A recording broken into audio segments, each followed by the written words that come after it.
Normally, whenever I got back to any hotel I was staying at, I would always knock the door and shout, "Housekeeping," just so that I can hear if there was anyone else in the room.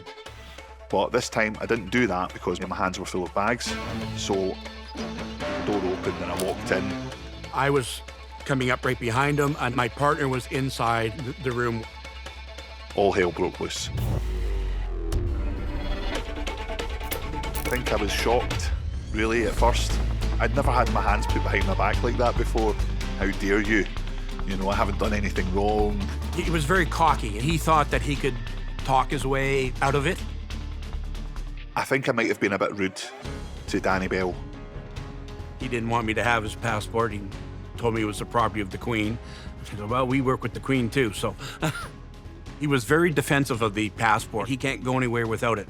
I asked him, where do you get the credit cards? And he told me he knows more about credit cards than me. And I said, I don't doubt it, but I'm not the one in handcuffs. One of the very few times realised that someone had outwitted me. We take him down and put him in a police cell, and he's held there until the next day when he goes to court.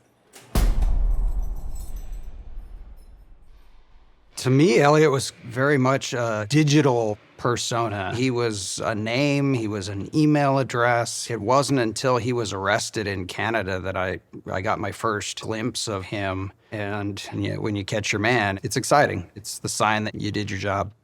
Because I knew once they arrested him, that they would probably find more. He was traveling with several physical stolen credit cards. It was developing into one of the larger cases that I had worked.